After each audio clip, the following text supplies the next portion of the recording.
मुरली अमृत की धारा है धारा, जो देती दुखों से किनारा। मुरली अमृत की धारा है धारा, जो देती दुखों से किनारा। भूले जीवन में हो जाए शिव बाबा मुरली में समझाए। भूले जीवन में हो जाए शिव बाबा मुरली में समझाए। ओम शांति। आज की तारीख है 30/6/2022 की साकार मुरली। बाबा के महावाक्य। मीठे बच्चे, बाप से जो प्रतिज्ञा की है उस पर पूरा पूरा चलना है। धरत पर ये धर्म न छोड़िए, यही है सबसे ऊंची मंजिल। प्रतिज्ञा को भूल उल्टा कर्म किया तो रजिस्टर खराब हो जाएगा। प्रश्न: यात्रा पर हम तीखे जा रहे हैं, उसकी परख अथवा निशानी क्या होगी? उत्तर: अगर यात्रा पर तीखे जा रहे होंगे तो बुद्धि में सब दर्शन चक्कर फिरता रहेगा। सदा बाप और बरसे के सिवाय और कुछ भी याद नहीं होगा। यथार्थ याद माना ही यहाँ का कुछ भी दिखाई ना दे। देखते हुए भी जैसे नहीं देख रहे हैं, वह सब कुछ देखते हुए भी समझेंगे कि यह सब मिट्टी में मिल जाना है। यह महल आदि खलास हो जाना है। यह कुछ भी हमारी राजधानी में नहीं था, ना फिर होगा। गीत। मांझी मेरे किस्मत की। माझी मेरी किस्मत के, जी चाहे जहाँ ले चल, जी चाहे जहाँ ले चल। माझी मेरी किस्मत के, जी चाहे जहाँ ले चल, चाहे जहाँ ले। ओम शांति। यह गीत की लाइन वास्तव में रॉन्ग है। बाप कहते हैं, बच्चे मैं आया हूँ तुम्हें ले जाने के लिए। कहाँ ले जाएंगे? मुक्ति और जीवन मुक्ति धाम। जितना ऊंच पद चाहे उतना लो, ऐसे नहीं। वह जहाँ चाहें, चाहते तो सभी हैं कि पुरुषार्थ करें, परंतु ड्रामा अनुसार सभी पुरुषार्थी एक जैसे तो नहीं बनेंगे। यह तो अपने ऊपर बच्चों को कृपा करनी है। ज्ञान सागर तो ज्ञान और योग सिखलाने आए हैं। यह है उनकी कृपा। टीचर पढ़ाते हैं, योगी योग सिखलाते हैं। बाकी कम जास्ती सीखना तो उनके ऊपर है। तुम जानते हो कि हम सभी सत्य के संग में बैठे हैं, ना कि झूठ के संग में। सत्य का संग एक ही है, क्योंकि सत्य है ही एक।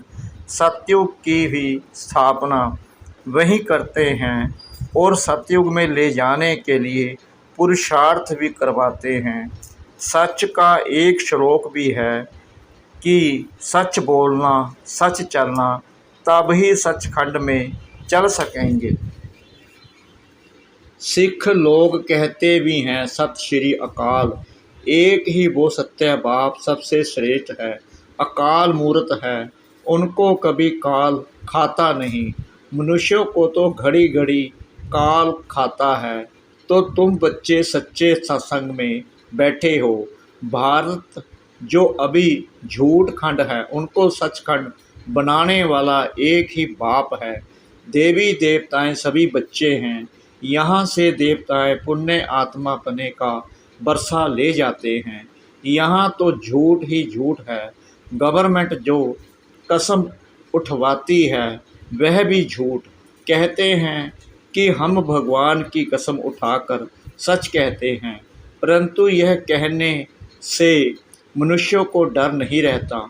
इससे तो कहे कि हम अपने बच्चों की कसम उठाते हैं तो हिचकेंगे, दुख होगा, क्योंकि समझते हैं कि ईश्वर हमको बच्चे देते हैं, तो ईश्वर के नाम पर हम बच्चों का कसम उठाएं, पता नहीं मर जाएं तो इसमें हिचकेंगे। स्त्री पति का कसम कभी नहीं उठाएगी, पुरुष स्त्री का कसम जल्दी उठा लेंगे, समझेंगे कि एक स्त्री गई तो दूसरी ले लेंगे। मनुष्य मात्र जो भी कसम उठाते हैं वह सब झूठ है। पहले तो गॉड को फादर समझें, नहीं तो फादर बने का नशा नहीं चढ़ता। तो बच्चे तो जानते हो, सख्त श्री अकाल उस फादर को कहा जाता है। उस सत्य का नाम है शिव। अगर सिर्फ रुद्र कहेंगे तो मूंझ पड़ेंगे, परंतु समझाने में कहना पड़ता है। गीता में भी है रुद्र ज्ञान यज्ञ, जिससे विनाश ज्वाला प्रज्वलित हुई है, वह भी यहाँ की ही बात है। कृष्ण के यज्ञ का नाम नहीं है, दोनों को मिक्सचर कर दिया है। समझाया गया है कि सतयुग त्रेता में तो कोई यज्ञ होता नहीं है, यज्ञ होता ही है एक ज्ञान का, बाकी सब हैं मटीरियल यज्ञ। पोथी पढ़ना, पूजा करना सब है भक्ति मार्ग। ज्ञान तो एक ही है जो सत्य परमात्मा देते हैं। मनुष्य सभी ईश्वर के लिए भी झूठ बोलते हैं, इसलिए ही भारत कंगाल हुआ है। इन जैसा बड़े से बड़ा झूठ कोई है नहीं। यह नाटक तो बना हुआ है, इसका एक नाम है भूल भुलैया, अर्थात बाप को भूल जाने से भटकना, फिर बाप आकर भटकना छुड़ा देते हैं। यह ड्रामा में हार जीत का खेल है। हार खाने में आधा कल्प लगता है, एकदम पूरा मिट्टी में मिल जाते हैं, फिर आधा कल्प हमारी जीत रहती है। यह बातें तुम्हारे सिवाय कोई भी नहीं जानते। बड़ी बड़ी गीता पाठशालाएं हैं, गीता का भारतीय विद्या भवन बनाया भी है। नाम तो गीता का बड़ा भारी है। गीता को कहा जाता है सर्वशास्त्र में शिरोमणि, परंतु नाम बदली करने से कोई काम के नहीं रहे हैं। गीता का नाम तो बहुत चला आता है। बाप कहते हैं गीता का भगवान मैं हूँ, ना कि कृष्ण, ना कि श्री कृष्ण। अभी है संगम, बाप रचयिता है। जब स्वर्ग रचते हैं तब तो राधे कृष्ण व लक्ष्मी नारायण आए। बाप आकर स्वर्ग का मालिक हमको ही बनाते हैं, जगत अम्बा और जगत पिता द्वारा। राजयोग तो भगवान के सिवाय कोई सिखला न सके। जगत अम्बा बहुत नामी ग्रामी हैं, कलश भी जगत अम्बा पर रखते हैं। लक्ष्मी नारायण व राधे कृष्ण तो अब है नहीं, कृष्ण के साथ तो राधे भी होनी चाहिए। गीता में राधे का कुछ भी वर्णन है नहीं, भागवत में है। बाप कहते हैं कि जो राधे कृष्ण थे वह अब 84वें अंतिम जन्म में है। मैं उनको और उनकी राजधानी को फिर जगा रहा हूँ, सभी को गोरा बना रहा हूँ। यह बड़ी गुहा बातें हैं जो तुम ही जानते हो कि हम सूर्यवंशी चंद्रवंशी देवी घराने के हैं। हमने 84 जन्म भोगे, अब फिर से हम सतयुग में जाएंगे। गिनती तो सतयुग से लेकर करेंगे ना। 84 जन्मों का चक्कर भी मशहूर है। तुम बरसे को घड़ी घड़ी याद करते हो ना, अब 84 के चक्कर को याद करो। इस चक्कर को याद करना माना सारे वर्ल्ड की हिस्ट्री ज्योग्राफी को याद करना। जितना सब दर्शन चक्कर फिरता रहेगा उतना समझो यह यात्रा पर तीखा जा रहा है। तुम जानते हो कि अब कांटों की दुनिया है। तमो प्रधान मनुष्य 5 विकारों में फंसे हुए हैं। बाप कहते हैं मैंपन छोड़ दो, लेकिन छोड़ते नहीं। इतनी बेहद के रजाई मिलती है तो भी कहते हैं कि ख्याल करेंगे। क्या यह विकार इतना प्यारे लगते हैं जो कहते हो कि छोड़ने लिए ख्याल करेंगे? अरे अभी तो प्रतिज्ञा करो तो बाप से मदद मिलेगी। इतना जरूर है कि प्रतिज्ञा कर फिर कुल कलंकित नहीं बनना। धरत पर ये धर्म ना छोड़िए, बड़ी कड़ी मंजिल है। बाप तो पूरी कोशिश करेंगे ना, लूज नहीं छोड़ेंगे। अच्छा एक बार माफ़ कर देंगे, अगर फिर किया तो मर पड़ेंगे। इसमें रजिस्टर खराब होता है। यह विकार तो पॉइजन है। ज्ञान है अमृत, जिससे मनुष्य से देवता बनते हैं। वह तो है कुसंग। सिख लोग सत श्री अकाल कहकर बड़ी धूम मचाते हैं, क्योंकि सत श्री अकाल ने सबका उद्धार किया है, परंतु उनको भूल गए हैं। भूलना भी ड्रामा में है। जैन धर्म वालों का बड़ा कड़ा संन्यास है। बाप कहते हैं कि मैं तुमको सहज राजयोग सिखाता हूँ। बाप कोई कष्ट नहीं देते। भल एरोप्लेन में जाओ, मोटरों में घूमो फिरो, परंतु खान पान की जितना हो सके परहेज रखना है। भोजन पर दृष्टि देकर फिर खाना है। लेकिन बच्चे यह भूल जाते हैं। इसमें तो बाप को व साजन को खुशी से याद करना है। साजन हम आपकी याद में आपके साथ भोजन खाते हैं। आपको अपना शरीर तो है नहीं, हम आपको याद कर खाएंगे और आप वासना लेते रहना। ऐसे याद करते करते आदत पड़ जाएगी और खुशी का पारा चढ़ता रहेगा। ज्ञान की धारणा भी होती जाएगी। कुछ खामी है तो धारणा भी कम होगी। उनका तीर जोश से नहीं लगेगा। बाप से योग माना देखते हुए भी यह समझना कि यह अच्छे अच्छे महल भी मिट्टी में मिल जाएंगे। यह हमारी राजधानी में नहीं थे, अब तो हमारी राजधानी स्थापन हो रही है।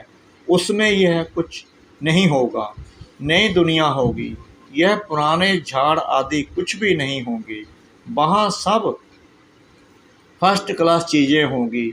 इतने जानवर आदि यह सब खलास हो जाएंगे। वहाँ बीमारियाँ आदि भी कुछ नहीं होगी। यह सब बाद में निकलती हैं। सत्युग माना ही स्वर्ग। यहाँ तो हर चीज़ दुख देने वाली है। इस समय सबकी आसुरी मत है।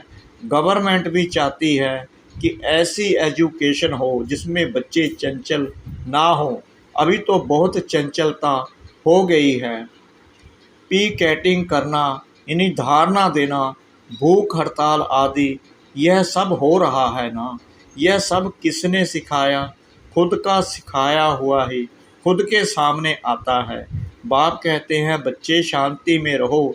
झांझ आदि बजाना, रड़ियाँ मारना, यह सब हैं भक्ति की निशानियाँ। तुम साधना तो जन्म जन्मांतर से करते आए हो। साधना नाम चला आता है, परंतु सदगति तो किसी की होती नहीं।